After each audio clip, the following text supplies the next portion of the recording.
três configurações de conjuntos. Em geral, quando se trabalha com dois conjuntos, a gente vai encontrar só essas três situações. É lógico que o diagrama de Venn pode ter mais conjuntos sobrepostos, três conjuntos, tá? Com uma interseção comum aos três, com 4, com 5, né? Mas as configurações mais comuns são essas aqui. Então, nesse caso aqui, a união B, 1, 2, 3, 4, 5 e 6. Número de elementos de A, 3. Número de elementos de B, 3. Número de elementos de A união B, 3 mais 3, menos a interseção. Quem é a interseção? A interseção B é apenas o conjunto vazio. A menos B é quem? É o A, tira o B. Vou tirar o B de A. Não tem ninguém aqui. A menos B é A. B menos A é o próprio B. Tá? Então, A menos B. Pega o A e tira os elementos de B. Tira 4, tira 5, tira 6. Não mudou nada no A. 1, 2, 3. É o próprio A. B menos A. Pega o B e tira todos os elementos de A. Tira 1, tira 2, tira 3. Não estão aqui, continua o B. Tá? O número de elementos de A união B será 3 do A mais 3 do B, menos a quantidade de elementos da interseção, que é vazio. Número de elementos da interseção, não tem ninguém, tá? Vazio. Elementos sobrepostos. Elementos sobrepostos. A união B será 1, 2, 3. Juntando 3, 4, 5. 3 de novo não repete, 4, 5. Número de elementos da união, já não são mais 6, são só 5. São esses 3 daqui, ó.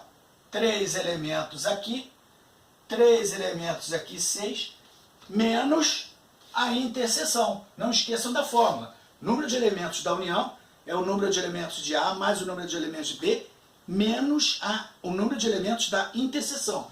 A interseção aqui, a interseção B, é apenas o elemento 3 aqui. 3.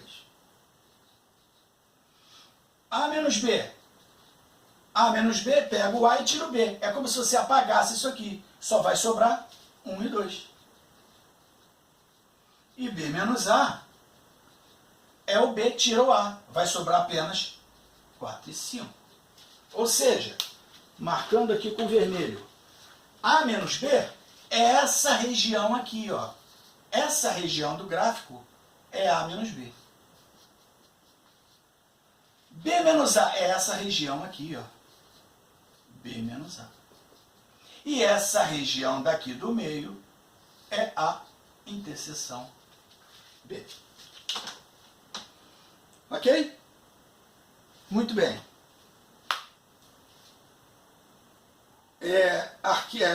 Conjuntos inclusos. O A é 1, 2, 3 e o B é 1 e 2.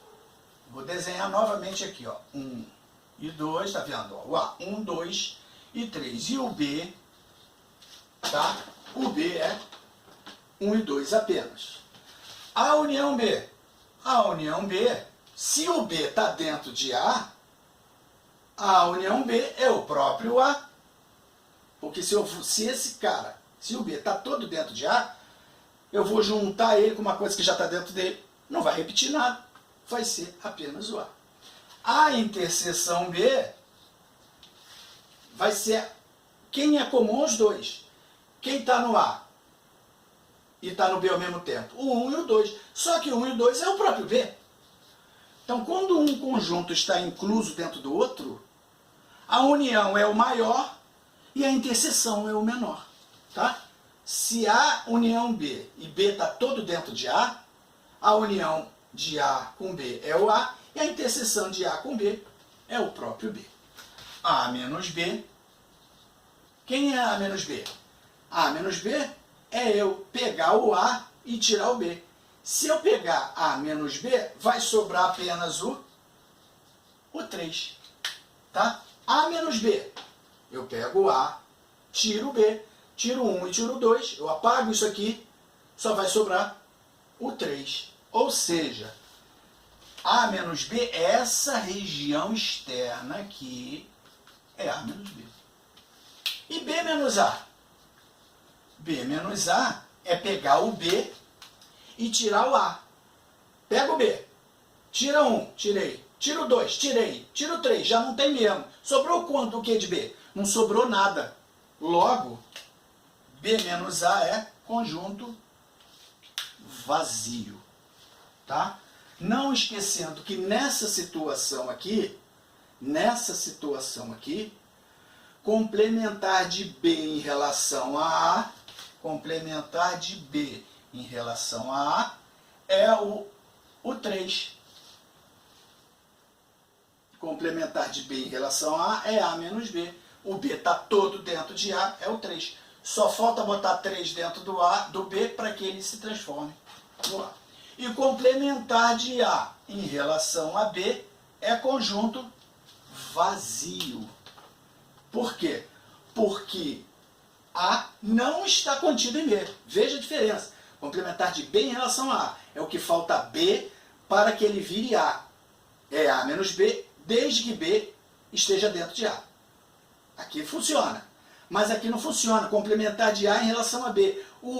Esse A nunca será B. Como é que eu vou fazer para o A virar B? Eu teria que apagar o 3, e isso não vale. Não vale apagar elemento. Tá? No complementar você tem que acrescentar. O que eu vou acrescentar ao B para ele virar A? O 3. Se eu botar 3 aqui no B, ele vira A. Então complementar de B em relação a A, 3. Agora, de A em relação a B. O que eu tenho que incluir no A para que ele vire B? Não, não tem. Eu teria que apagar o 3, e isso não vale no complementar. Tá, pessoal? Então é isso. Teoria de conjunto, basicamente é isso. Alguns exercícios de conjunto são mais lógica do que propriamente do que conhecimento. O conhecimento não é muito complexo, mas ele tem que ter uma lógica, tem que cuidar das propriedades, tem que saber fazer as operações, entender o conteúdo básico da teoria. E não se engane, teoria de conjuntos pode ter exercícios, questões extremamente difíceis, que muitas vezes enganam e que muitas vezes utilizam essas questões, utilizam linguagem nativa, ou seja, língua portuguesa, para a interpretação. Então, cuidado com a interpretação de texto, com a interpretação do texto em si, da questão, para que você consiga resolver o problema sem incorrer em erro, porque você leu uma coisa e interpretou outra. Pode ser que a sua interpretação seja para você correta, mas não necessariamente ela é correta para a pessoa, para o examinador. Às vezes o examinador utiliza uma linguagem mais culta e que você tem que tomar cuidado com essas questões. Então vale aqui uma dica em olhar conectivos da língua portuguesa, e, ou, uma coisa e outra, uma coisa ou outra, aquele, aquela, deste, dessa, porque esses pronomes, entendeu? Possessivos, indicativos, né, demonstrativos, eles podem enganar bastante numa questão. Por isso é muito importante fazer vários exercícios, olhar o gabarito, olhar a resolução, para entender como as bancas examinadoras utilizam para fazer essas questões. Tá? O conteúdo de teoria de conjuntos basicamente é esse. Havendo dúvidas mais específicas, nós vamos tirar à parte. Muito obrigado.